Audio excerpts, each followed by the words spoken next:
Ivan, vamos lá, meu caro. Nós estamos aí comemorando 80 anos do início dos bombardeios nazistas em Londres. E essa é Isso. uma data que, olha, rapaz, quando nós começamos a falar de fazer essa pauta, eu acho que para conseguir imaginar quem eu era na fila do pão essa hora, eu era aquela fã alucinada de Beatles que vocês vêem nos vídeos. Acho que o Ivan e o Braz falaram: Meu, o que, que o Paulo tem, cara? Porque é uma das minhas passagens favoritas na Segunda Guerra Mundial por diversos aspectos. Então, Ivan, vamos lá, meu caro. Para eu não ficar aqui falando, Tá. comece você. Bom, quando a gente fala da Segunda Guerra Mundial, né, a gente vai trazer um trecho de um determinado fato que aconteceu em uma determinada zona de conflito, digamos assim, não é? Mas que foi importantíssima, Paulo. Aqui, o nosso ministro da Defesa, ele me roubou a frase que a gente vai falar daqui a pouco, né? Nunca tantos deveram tanto a tão poucos. E hoje, esse 15 de setembro é importante, porque, Paulo, me permita só uma correção. Não é que hoje tenha sido o primeiro ataque, mas hoje foi o maior ataque alemão a Londres. Não é? A gente sabe que desde a declaração de guerra até maio de 41, nós tivemos vários ataques, e esse 15 de setembro, então, foi quando... Perdão, você levantou o dedo, vai lá. Eu só ia comentar, né, que é tão simbólico esse dia, Ivan, obrigado pela correção do meu ato falho, para vocês terem uma noção, meus caros. Neste dia, 60% da cidade de Londres foi destruído nos bombardeios alemães. 60%. Já vou deixar a dica. Nós fizemos, tá? Um Drops, o Ivan gravou e foi contando a história na semana passada. Um vídeo quase não teve views aqui no canal, falando da Igreja de São Paulo. Dá uma olhada depois que vocês vão se emocionar também. Vai ser um complemento a essa live. Por favor, Ivan. A catedral, de repente, deixa no... O pessoal que estiver assistindo depois também, né, Paulo? Deixa o link daquele vídeo, eu não sei se tem como. Tem, eu vou fazer. Mas hoje, então, pessoal, nesse 15 de setembro, o Göring, que era o, digamos assim, o líder, acho que a palavra é essa, da Luftwaffe, da aeronáutica alemã, né, prometeu para o Hitler: chega, a gente vai limpar os céus da Inglaterra para que você possa invadir a Inglaterra por terra, não é? E o Göring prometeu isso para o Hitler. Exatamente, Paula, 80 anos atrás, nessa hora aqui, 10h20, 11h20 da noite na Alemanha, eu chego de me arrepiar. O Göring estava dando explicações ao Hitler de que ele não conseguiu. Foi apesar da destruição que você comentou, foi considerado um empate esse combate, e o empate era da Inglaterra, digamos assim. A superioridade alemã nos ares era tão grande que os corajosos pilotos ingleses, eles levantavam voo, eles não sabiam nem o número exato de aviões que eles iam enfrentar. Houve um trabalho de coordenação, foram 13 horas o ataque, tá, Paulo? Ele começou às 6h36 da manhã, horário de Londres, e terminou por volta das 7, 8 horas da noite. O ataque foi dividido em duas partes. A primeira parte foi muito mal sucedida, a segunda foi melhor, enfim, do ponto de vista alemão, mas a coordenação em solo das mulheres corajosas que assumiram o comando do radar. Hoje, nós comemoramos também, Paulo, 80 anos, a primeira vez que o radar foi utilizado em uma guerra. E os alemães não sabiam que os ingleses tinham uma arma tão poderosa, né, o radar. E quem fazia o controle, então, e alertava os aviões ingleses eram essas mulheres em Uxbridge. Para quem já veio para Londres, Uxbridge fica pertinho do aeroporto de Heathrow. ficaria meia hora daqui onde eu moro em linha reta. Então, essa coordenação e essa coragem desses soldados, desses pilotos que saíam, não é, do solo para defesa da ilha, entrou para a história, e foi por isso que o nosso ministro ali comentou, no final do dia, Churchill virou para uma pessoa e falou, olha, nunca na história tantos deveram tanto a tão poucos, pela coragem, pela bravura e pela organização que os ingleses conseguiram organizar a defesa. Mas a gente preparou, né, Paulo, todo um material, todo um contexto, porque hoje foi uma parte da batalha, né? A batalha pela Inglaterra, ela foi muito mais do que isso. Então, e foi um período, como você bem comentou, Paulo, perdão, no começo... Sou gordo, mas nem tanto. No começo, na sua intervenção, que eu acho que eu voltaria um pouco para cima, Paulo, nas fotos. Eu só queria mostrar aqui rapidamente, né, que a gente falou dessa noite, né, que a população de Londres ficou ali, né, escondida, se refugiando nos trilhos do metrô de Londres, né, durante esse ataque. Acho que isso aqui é o que mais Paulo, emblemático, né? Mas vamos lá. Meses, tá? O ataque de outubro a dezembro de 1940, essa situação das pessoas irem para o metrô e ficarem esperando terminar o ataque para ir para casa foi durante 3 meses. Você imagina a pessoa saindo de manhã cedo para ir trabalhar e dizendo para a esposa, olha, eu vou voltar para... A esposa perguntar, que hora você vai voltar para casa? A hora que terminar o ataque alemão, eu volto. A hora que você vê que não tem mais nenhum avião, eu volto. E a resiliência britânica, né? E a resiliência é justamente isso. Eu até tenho aqui na minha xícara o lema, keep calm and carry on. Ou seja, mantenha-se calmo e continue. A mensagem do Churchill durante toda a Segunda Guerra Mundial, até mesmo depois de vencida a Batalha da Inglaterra, era mantenham-se calmos e continuem. A vida precisa continuar ao normal. Londres não parou nenhum dia, nem nesse dia, era um domingo, onde 60% da cidade foi atacada, a cidade não parou, ela continuou, o metrô continuou funcionando. Você chega na estação de Waterloo, estação de trem, e eles têm uma placa comemorativa lá, ó, estamos desde 1863 funcionando todos os dias, a gente não parou nunca. E é isso, Paulo, eu trago um pouco o meu sentimento de raiva, talvez, sei lá.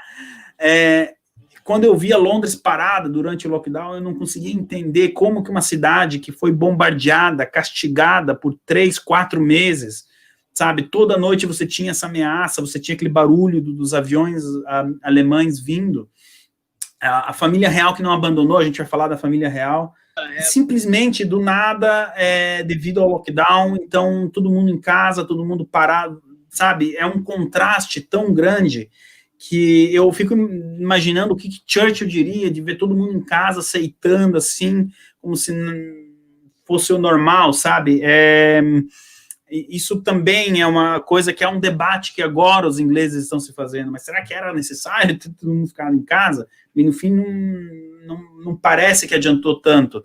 Então, essa cidade foi atacada, Hitler jogou pesado, jogou sujo, a gente vai ver depois quando eu falar de novo da catedral.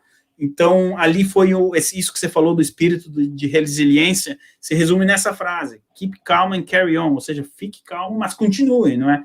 E essa coisa do metrô foi assim por 3 meses, Paulo, até a situação, até os ingleses conseguirem reverter, não é, os ataques. Desculpa me alongar aqui, mas Não, você tem todo o tempo do mundo para falar, meu cara. Na Terra, a coisa vai mais longe.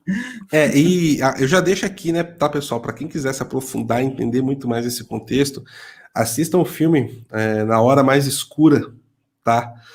O filme do Churchill, né? Você procura Churchill 2019, vocês acham aí esse filme para alugar. Tem na Amazon Prime esse filme. Um filme, assim, sensacional, conta as 2 primeiras semanas do Churchill como primeiro-ministro da Inglaterra e o que ele teve que enfrentar ali. E inclusive tem uma parte, né, desse discurso que nós vamos mostrar aqui agora para vocês, legendado, que é considerado por muitos, né, o discurso do século. E esse discurso, para os fãs de heavy metal, ele é muito lembrado por ser utilizado aí no Real Live Dead One, se eu não estou enganado, do Iron Maiden, tá? O Iron Maiden, na abertura da música Aces High, ele sempre colocava um trecho desse discurso de Churchill.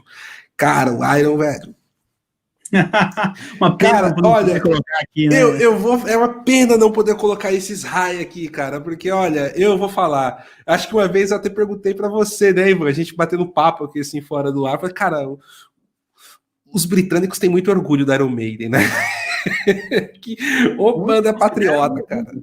É um hino da cidade de Londres, esses high, porque, né, a coragem desses pilotos de levantarem voo sem saber o que ia acontecer para defender pessoas que eles não conheciam, né, Paulo? Então, mas o Churchill no discurso, ele conseguiu colocar isso nas pessoas, né?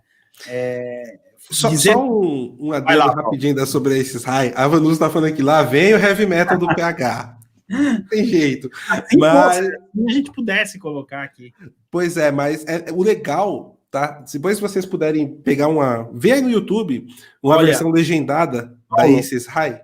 O Fábio Mantovani dá um destaque no comentário dele. Nesse dia recomendo The Darlings cantando We Will Meet Again. A música diz, nós vamos nos encontrar, não sei aonde, não sei quando, assim que as nuvens negras saírem, nós vamos nos encontrar. Era uma música que, né, o soldado deixava a esposa em casa e não sabia quando que ele ia ver ela de novo, né? Então, exato. A rainha usou essa música agora, na Páscoa, pessoal, para fazer o discurso dela, da questão da pandemia. Ela fez questão de colocar a música We Will Meet Again, ou seja, nós vamos nos encontrar de novo. A Vera Lynn faleceu mês passado, com 100 anos, enfim, foi feita homenagem na BBC.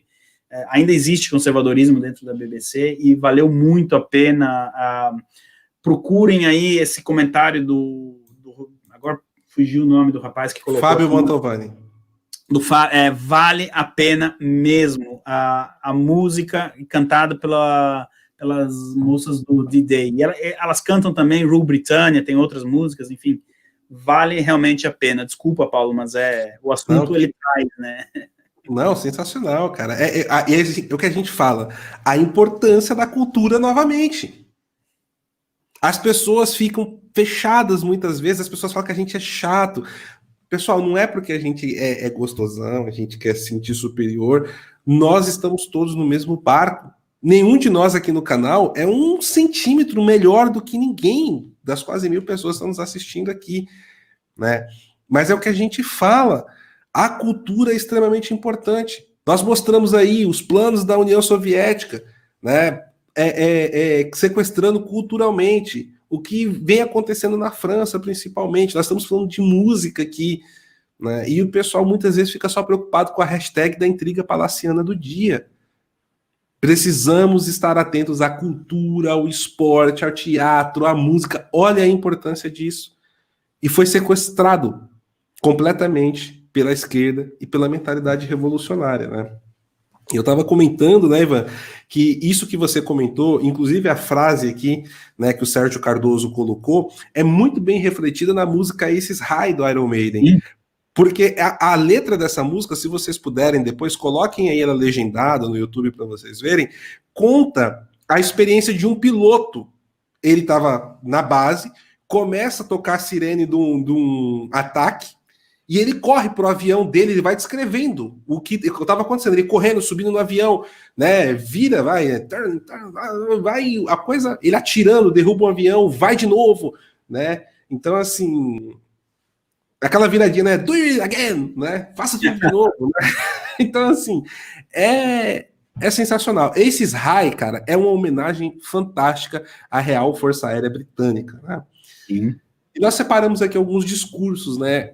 Um da princesa Elizabeth, né? Que agora é a Rainha Elizabeth. Esse, infelizmente, não está legendado, a gente vai tentar traduzir algumas coisas, mas temos aqui um breve trecho do Churchill, o mais importante trecho, legendado em português, nós vamos passar para vocês aqui, tá? Para ter uma ciência histórica do que nós tivemos ali. Só para as pessoas entenderem, muitos historiadores consideram que o Reino Unido, a Inglaterra, os aliados, enfim, ganharam a guerra com esse discurso. Esse discurso motivou a guerra toda. E só uma questão de justiça, Paulo, dentre desses corajosos pilotos da RAF, tinham muitos pilotos poloneses, ou polacos, o Braz me ensinou, os polacos, que, enfim, tiveram que fugir da Polônia, encontraram abrigo na Escócia. A Escócia e a Polônia até hoje têm uma ligação direta, e eles foram treinados, enfim, receberam apoio na Escócia, e vieram combater aqui. Eles sabiam que defender a Inglaterra era defender a Polônia naquele momento. E eles tinham a plena, e é por isso que o Churchill, talvez a maior mágoa da vida dele depois da guerra, tenha sido o fato da Polônia ficar para dentro da cortina de ferro. Acho que isso talvez é uma coisa que ele levou com ele para o caixão, Paulo. Mas a gente precisa registrar aqui, se você é descendente de polonês que está assistindo a live, a coragem dos pilotos poloneses na defesa da ilha, né, da defesa da Inglaterra. E vale também destacar o papel de Harry Truman nessa cagada, né? Bom, aí fica com uma outra. Mas, pessoal, para quem não sabe, Harry Truman, né, era o presidente, né, há poucos meses ali, era o vice, né, e assumiu aí a presidência no finalzinho da guerra, e ao final da rendição, a Alemanha cai em abril, o Japão segura as pontas até junho, depois das 2 bombas atômicas, tem ali o armistício, né, e o cessar-fogo, e depois o acordo de paz no navio, que agora me fugiu o nome do navio, me perdoem, na costa do Japão. E Churchill, ele queria, naquele momento, partir para cima do Stalin e acabar com a União Soviética, né? E Harry Truman não quis. A história teria sido outra e o mundo hoje talvez não estaria como está, né? Nós não teríamos uma China comunista, não teríamos uma Coreia do Norte, não teríamos a Guerra do Vietnã, não teríamos, provavelmente, a Guerra do Golfo, não teríamos a Venezuela, Cuba. E por aí vai. Pois é. Sem Talvez. falar Sem falar de toda a África subsaariana, né? Exatamente. Enfim, vamos de Churchill, Paulo? Vamos lá. Vamos colocar aqui o discurso, porque... Sir, I have myself full confidence that if all do their duty, if nothing is neglected, and if the best arrangements are made, as they are being made, we shall prove ourselves once more able to defend our island home, to ride out the storm of war, and to outlive the menace of tyranny, if necessary for years, if necessary alone. At any rate, that is what we are going to try to do. That is the resolve of His Majesty's government, every man of them. That is the will of Parliament and the nation.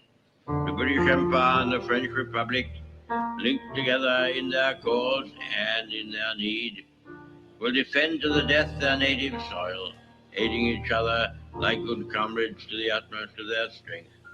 We shall go on to the end. We shall fight in France. We shall fight on the seas and oceans. We shall fight with growing confidence and growing strength in the air. We shall defend our island, whatever the cost may be. We shall fight on the beaches. We shall fight on the landing grounds. We shall fight in the fields and in the streets. We shall fight in the hills. We shall never surrender.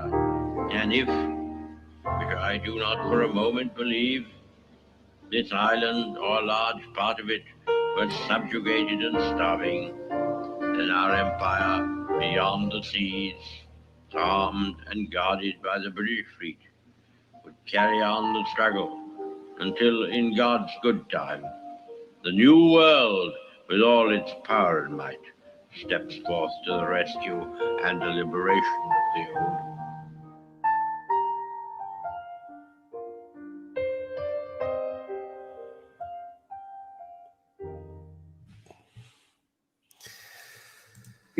E aí vem o Jô Soares. Cara, é impossível não ficar emocionado. E assim, ele fala de coisas tão importantes nesse discurso, Ivan. Por exemplo, a importância do Império Britânico nesse momento, mesmo que já não existisse de fato como foi no século XIX, ele está falando da Commonwealth. E ele fala que se essa ilha cair, o Império Britânico continua de pé. E aí aparece ali a imagem dos soldados indianos, você na mesma época tem os canadenses, os australianos, os neozelandeses, ou seja, o Império Britânico, a ilha poderia ser tomada. Mas o ímpeto britânico continuaria vivo, e é o que ele fala, no tempo de Deus, ou seja, quando Deus nos permitir, quando Deus quiser, retomaremos a nossa ilha se for necessário. Olha a importância e o simbolismo histórico, a profundidade disso, meu caro. Paulo, e ele diz, né, if necessary for years, if necessary alone. Ele diz, se necessário, por muitos anos, e se necessário, sozinhos. E esses sozinhos, pessoal, ele estava mandando um recado para os Estados Unidos. Os Estados Unidos estavam relutantes em entrar na guerra, e o Churchill estava desesperado para convencer os Estados Unidos a entrarem na guerra. E quando ele vai perdendo as esperanças, então no discurso ele coloca, olha, mesmo que sozinhos, nós vamos segurar a onda aqui, nós vamos combater sozinhos os alemães, não tem problema, se ninguém quer ajudar, a gente vai sozinho. Um tapa na cara do senhor Getúlio Vargas também, esse sozinho. Óbvio que o Churchill estava pensando nos Estados Unidos, eu não vou ser hipócrita, não é?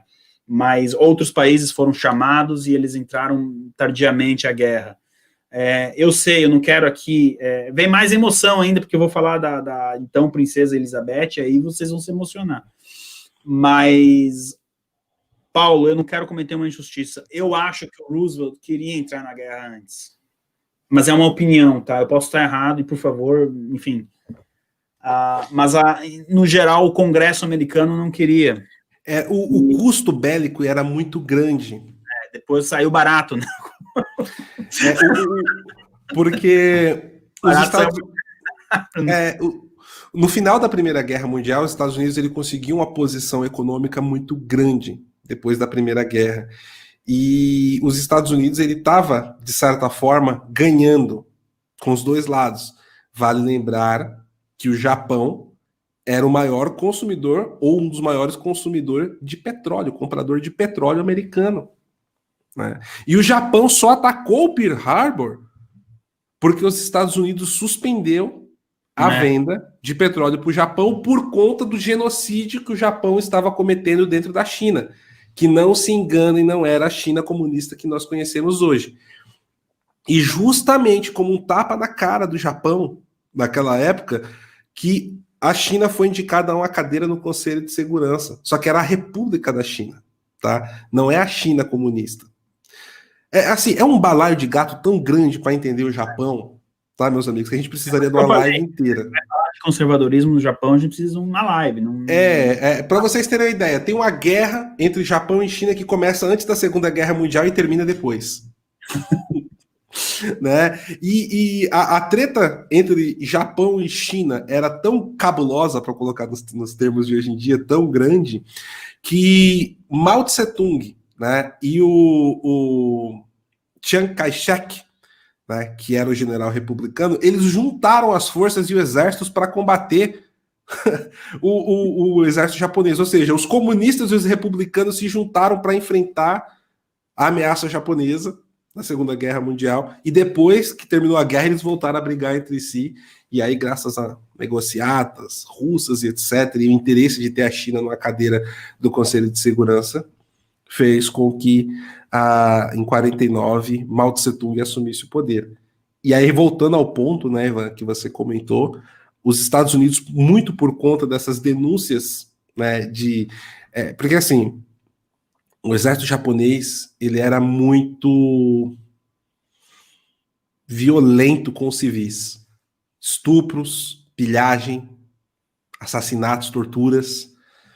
E como protesto, os Estados Unidos deixou de vender petróleo, né, para o Japão. E aí o Japão começou a invadir os atóis e os países, as ilhas, as ilhotas ali, né, da Polinésia e etc. atrás de petróleo. E aí foi onde nós tivemos Pearl Harbor, foi um recado do Japão para os Estados Unidos. Né? Desculpa esse parênteses enorme. Não, a gente... vamos para 2 horas de live aqui numa boa, se precisar a gente volta no assunto, mas eu só queria não queria cometer nenhuma injustiça histórica com o Roosevelt. Como eu nunca conversei com ele, né, Paulo?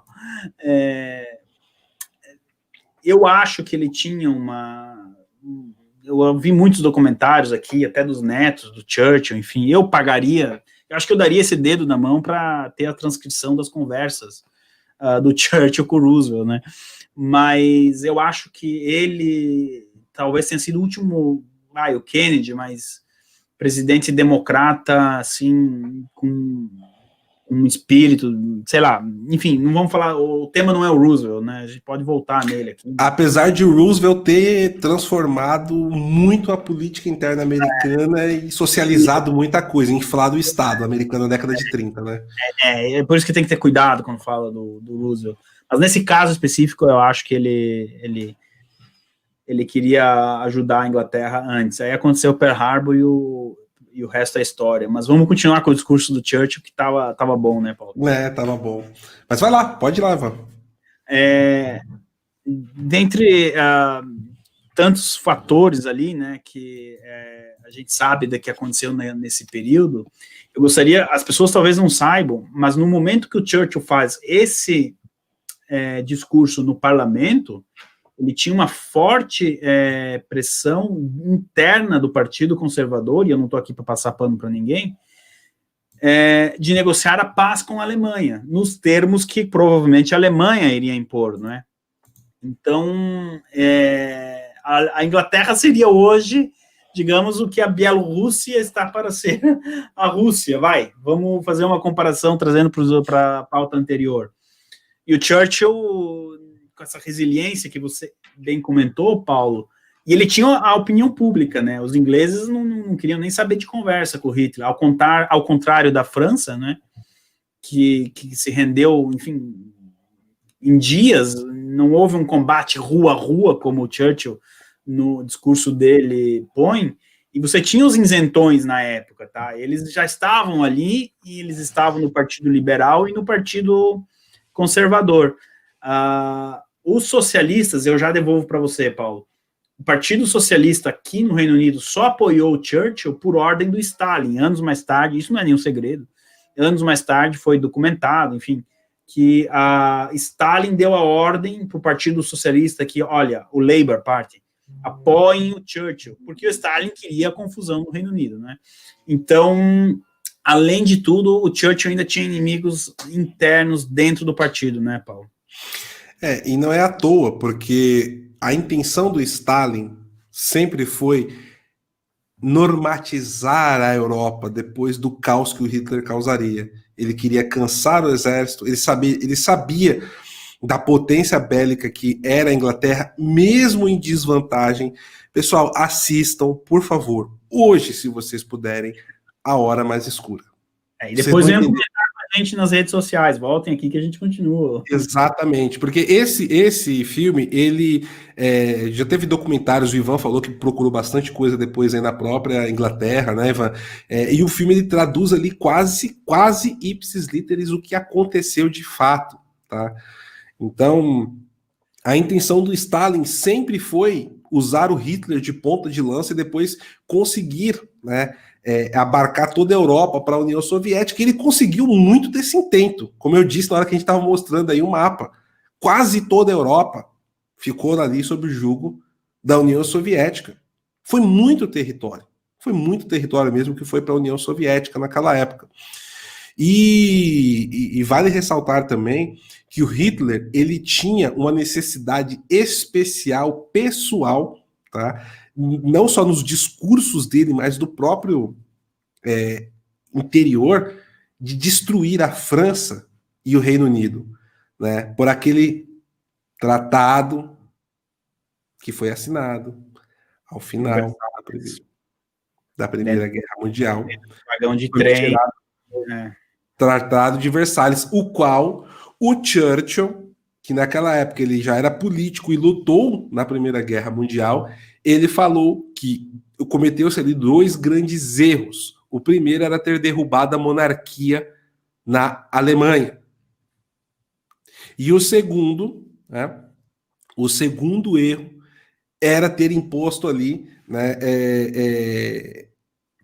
vamos colocar assim, multas tão pesadas, tão dilacerantes em cima da Alemanha. Para vocês terem uma ideia, essas multas terminariam no ano passado, se não tivesse ocorrido a Segunda Guerra Mundial, meus amigos.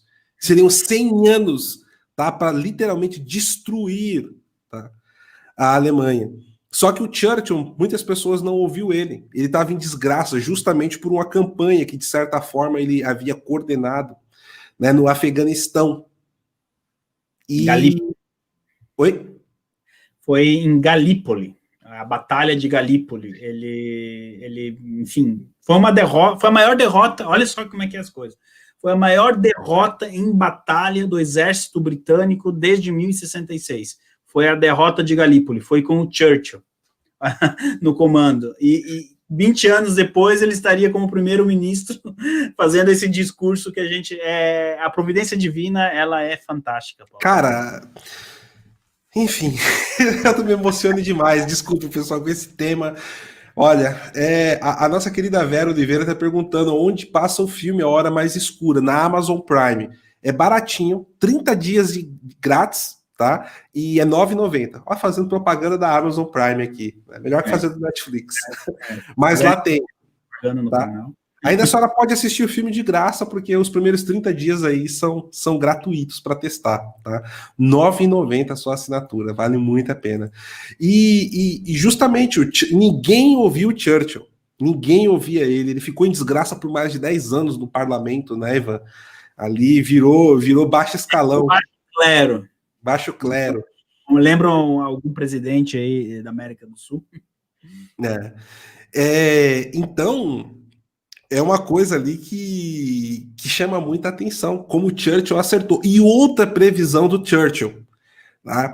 Ele falou, a Grande Guerra não acabou. O que nós tivemos foi apenas um hiato. A guerra vai voltar. E ele acertou de novo. Na mosca. Então, o Hitler, ele tinha essa necessidade, né, de dar esse troco. Assim, procurem vídeos no YouTube que vocês vão ver o Hitler entrando numa carreata no coração de Paris, passando pelo Arco do Triunfo. Aquilo ali foi o ápice do Hitler, tá? E ele tinha a vontade de fazer algo semelhante com Londres. Nossa. E por isso a importância desse dia, dessas defesas, né? E aí agora a gente vai falar da importância da monarquia britânica, né, Ivan? Porque o rei George tinha acabado, fazia o quê? 3, 4 anos que ele tinha tornado-se rei, né? 3, 4 anos. Pessoal, assista Uma Hora Mais Escura, vocês vão ver a relação do Churchill com o rei da Inglaterra. É sensacional. A intimidade, mesmo um não gostando muito do outro. Que o rei George não gostava do Churchill por acreditar nas fofocas palacianas, né? Assistam. E o rei George, né, vai até o Churchill e conversa com ele. Aí eu deixo para você falar, Ivan. O que foi esse diálogo? Vamos lá, pessoal, porque, enfim, a gente vai falar de uma senhora chamada Elizabeth, que é a mesma, tá? É a rainha que vocês acham que ela tá preocupada porque caiu lá, estão reformando o portão do palácio. Vocês vão entender o que ela já fazia com 14 anos. E eu volto aqui, Paulo, se você me permitir, rapidinho. Claro. Uma vez eu assisti no YouTube, não me pergunte o link que eu não vou achar, e se eu tiver errado, quando se fala de Dom Bertrand, você tem total autonomia para me corrigir. Mas uma vez ele explicou numa palestra, a preparação de um príncipe na monarquia, ele começa quando a criança tem 1 ano de idade, ela já começa ali a assimilar o que é ser um monarca, não é?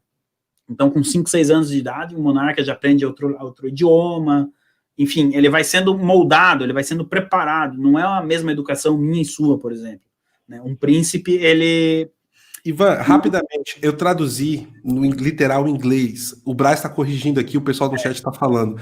Aqui em português, né, a tradução ficou O Destino de uma Nação. Procurem esse filme na Amazon Prime, tá? Destino de uma Nação. Ok, perfeito. E então, Paulo, veja bem, por que a monarquia no Reino Unido ainda é tão amada? Com esse avanço nazista na Bélgica, na França, na Holanda, Países Baixos, enfim, todas essas monarquias, e a gente não está aqui para criticar quem fez e quem não fez, mas eles acabaram indo buscar um refúgio nos Estados Unidos, no Canadá, enfim, no chamado Novo Mundo, não é?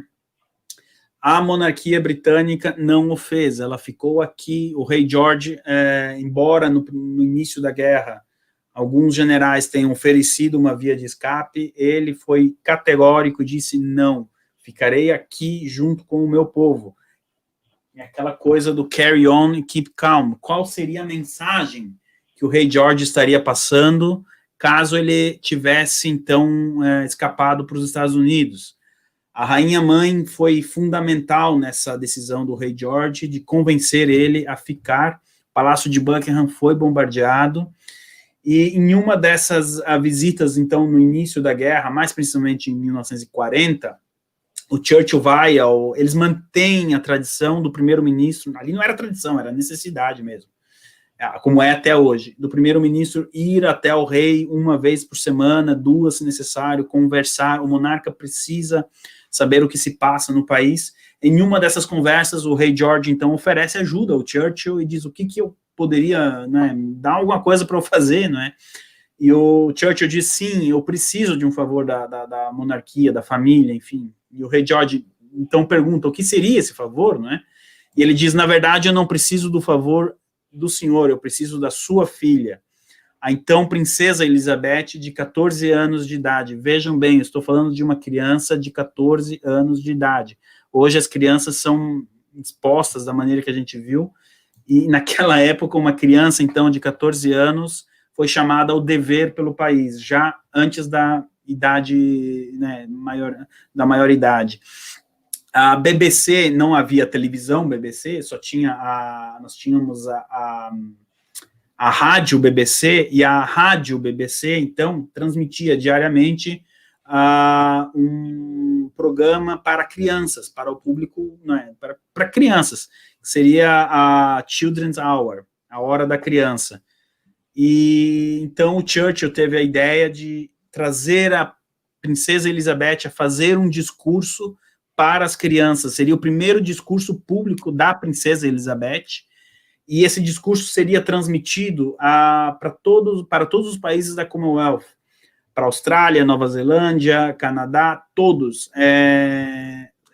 iriam receber esse discurso. Mas a missão, o que era esse discurso, Paulo? As crianças estavam muito assustadas, não é? Você tem a sua casa sendo bombardeada, não é? Você se assusta. Então o Churchill chegou à conclusão que se um adulto fizesse uma participação na rádio explicando o que estava acontecendo, a criança ela ia receber de uma maneira. Vindo outra criança, uma igual, não é? Da mesma idade, enfim, dizendo: olha, eu sou filha do rei, e eu estou passando as mesmas coisas que vocês estão passando. Eu me emociono, Paulo, porque é a monarquia colocada em prática, não é, na vida das pessoas. E ela diz: olha, eu estou aqui, tá? Para vocês que deixaram, porque muitas crianças tiveram que sair de Londres para o interior da Inglaterra. Não é fácil um pai colocar uma criança num trem e mandar para a casa de alguém que você não conhece, na esperança de que não aconteça nada. Então a mensagem era para essas crianças também. E no discurso que daqui a pouco a gente vai colocar, ela diz: olha, nós não esquecemos de vocês, tá? E a gente sabe que vocês também não esqueceram da gente. E tem bravos homens, bravos soldados que vão, com a bênção de Deus, trazer a vitória e a paz. E cabe a nós essa paz no futuro, construir um mundo melhor.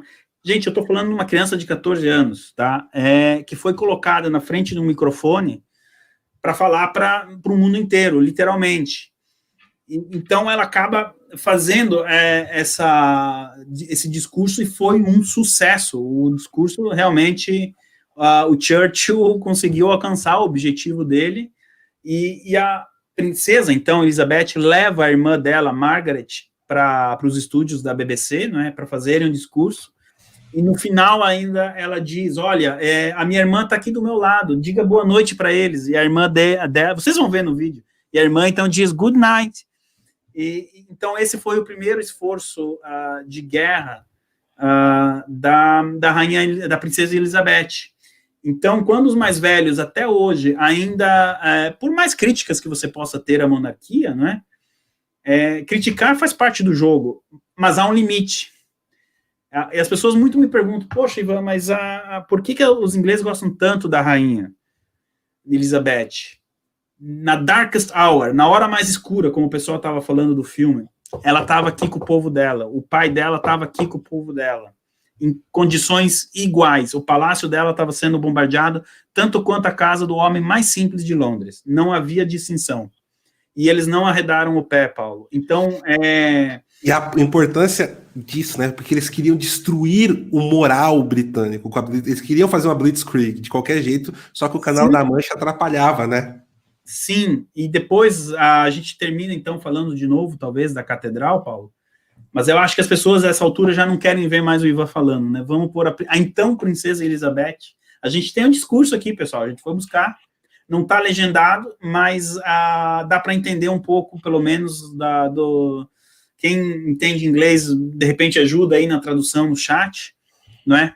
E volta e meia, esse discurso passa em horário nobre aqui na BBC, tá, Paulo? Quando as pessoas parecem que esquecem um pouco do que é a monarquia, é dever da BBC trazer esse discurso. Então, pessoal, vai lá, Paulo. Não, só vou deixar aqui uma cobrança pública. Você tem a obrigação moral, apesar de todos os problemas atuais, de ir gravar um Drops na BBC aí. Com certeza. Gente, tá? Eu tô lá. Vamos lá. Vamos lá.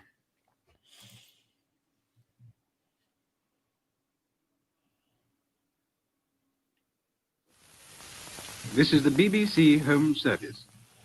Hello, children everywhere.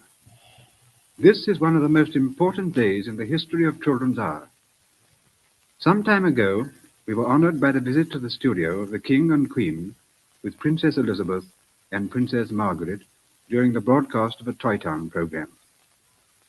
Today, Princess Elizabeth is herself to take part in the Children's Hour and speak to the children of the Empire at home and overseas. Listeners in the United States of America will also hear this broadcast. Her Royal Highness, Princess Elizabeth. In wishing you all good evening, I feel that I am speaking to friends and companions who have shared with my sister and myself many a happy Children's Hour. Thousands of you in this country have had to leave your homes and be separated from your fathers and mothers. My sister Margaret Rose and I feel so much for you, as we know from experience what it means to be away from those we love most of all. To you living in new surroundings, we send a message of true sympathy, and at the same time we would like to thank the kind people who have welcomed you to their homes in the country. All of us children who are still at home think continually of our friends and relations who have gone overseas, who have traveled thousands of miles to find a wartime home and a kindly welcome in Canada, Australia, New Zealand, South Africa, and the United States of America. My sister and I feel we know quite a lot about these countries. Our father and mother have so often talked to us of their visits to different parts of the world. So it is not difficult for us to picture the sort of life you are all leading, and to think of all the new sights you must be seeing, and the adventures you must be having. But I am sure that you too are often thinking of the old country. I know you won't forget us. It is just because we are not forgetting you that I want, on behalf of all the children at home, to send you our love and best wishes, to you and to your kind hosts as well. Before I finish, I can truthfully say to you all that we children at home are full of cheerfulness and courage. We are trying to do all we can to help our gallant sailors, soldiers, and airmen. And we are trying, too, to bear our own share of the danger and sadness of war. We know, every one of us, that in the end all will be well, for God will care for us and give us victory and peace. And when peace comes, remember, it will be for us, the children of today, to make the world of tomorrow a better and happier place. My sister is by my side, and we are both going to say good night to you. Come on, Margaret. Good night, children. Good night, and good luck to you all. And if I may be allowed, I would like to say what is in the minds of all the children listening. Thank you, Princess Elizabeth, very much for broadcasting in the Children's Hour. E aí vocês vêm me dizer que essa senhora tá com medo porque estão reformando o portão da casa dela, vão trocar ela, assim, vem um cara que... Não, é dessa pessoa que vocês estão falando, tá? Que com 14 anos de idade já estava na linha de frente de uma guerra, tá? Então, a gente pode ter muita crítica, né, Paulo, aos filhos, aos netos, enfim. Mas é dessa senhora que a gente está falando. Tá disponível esse vídeo no canal, a Família Real tem um canal no YouTube também. É uma pena que eles não fazem live, né? Mas tá lá, vocês colocam o discurso da... Só que tem que colocar a princesa Elizabeth, né? Ela era princesa, não era rainha. Paulo, passa a bola. Ivan, vale ressaltar. Obrigado, meu cara, desculpa. É que eu tava falando, tava no mudo aqui. Mas que assim, não tem como não se emocionar. Não tem como não se emocionar. E vale ressaltar que a rainha, no caso ainda a princesa Elizabeth, ela foi mecânica. Depois ela viria a ser mecânica, isso. Ela foi para a linha de combate, ela foi ajudar. E aí você vê, né, hoje em dia as pessoas no Brasil, com esse imaginário destruído, completamente repulsivo, fala da monarquia como se fosse um monte de marajá, que ficava com a barriga cheia, subindo as costas do povo, sabe? Assistam, tá? O Destino de uma Nação, em português. Vocês vão ver muito da relação do Churchill com o rei George, em porões, sabe? Meus amigos, assistam palestras do Dom Bertrand. Né? Vocês vão entender muito, né, da importância e a unidade que a monarquia traz para uma nação.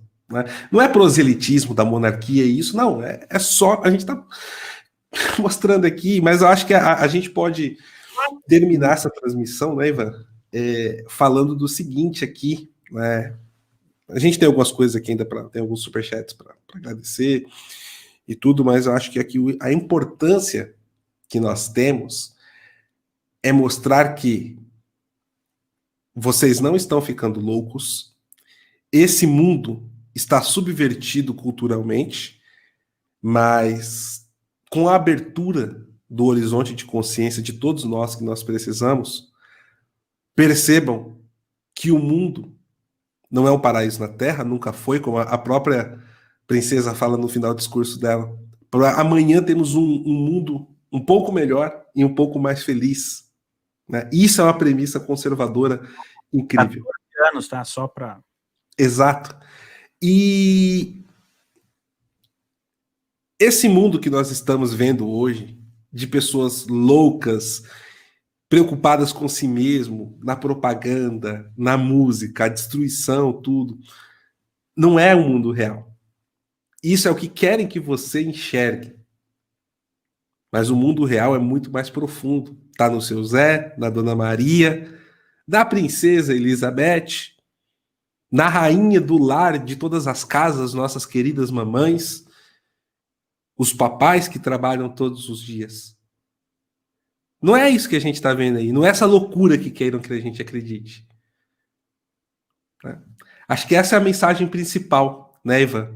E tudo isso passa, como diria o cardeal Zen, na sua carta final ali, carta final não, mas nas suas cartas ali, né, no final da sua carta, que ele publicou no New York Times, principalmente falando sobre o acordo que o Vaticano fez com o regime comunista da China, ele deixou a mensagem que serve para essas situações também. Naquela carta, o cardeal Zen fala para os católicos e os cristãos voltarem para as catacumbas, voltarem para as igrejas clandestinas, porque o comunismo não é para sempre.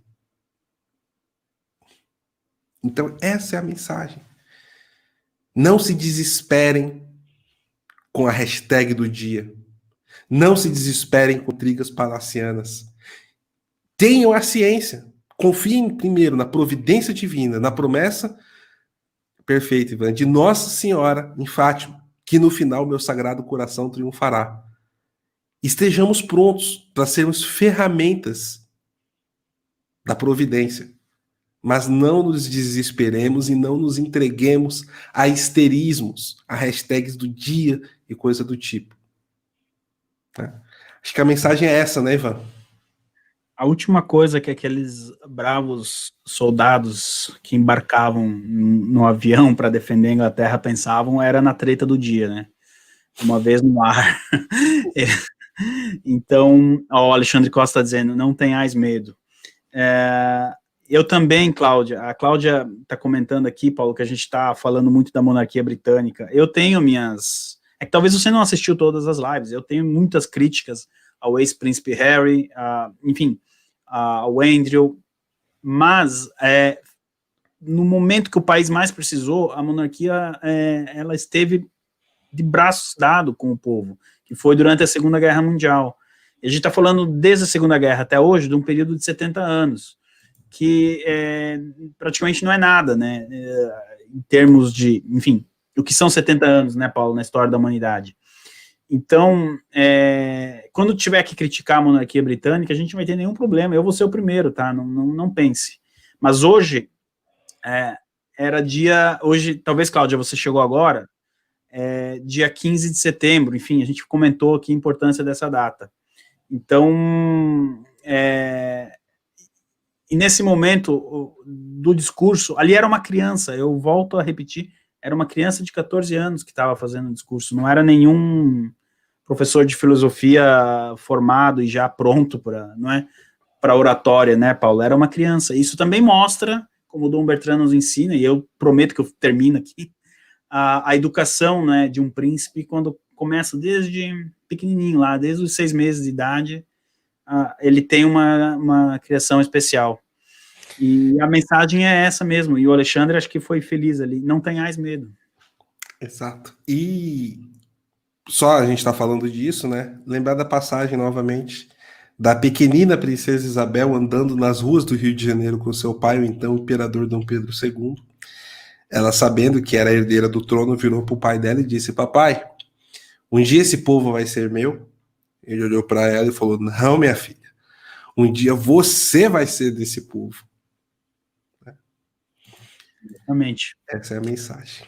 E Paulo, você falou em Dom Pedro II, eu não posso deixar tem uma conexão com a Rainha Victória, né, que também está entre as principais monarcas que o Reino Unido já teve, e é sabido que muitas vezes a Rainha Victória recorreu ao Dom Pedro II para conselhos de conflitos que aconteciam na Europa, através de cartas. Acho que eu trocaria, eu não quero a transcrição do Roosevelt com o Churchill, eu dou 2 dedos, mas por essas cartas, que devem estar bem guardadas, né, mas, e Churchill, Paulo, a última curiosidade sobre o Churchill serviu tanto como político, tanto a Rainha Victória, quanto a Rainha Elizabeth. Foi o único político a ter servido as duas. Pouca gente sabe, tem mais essa curiosidade também. Então tem mais isso ainda a respeito do Winston Churchill.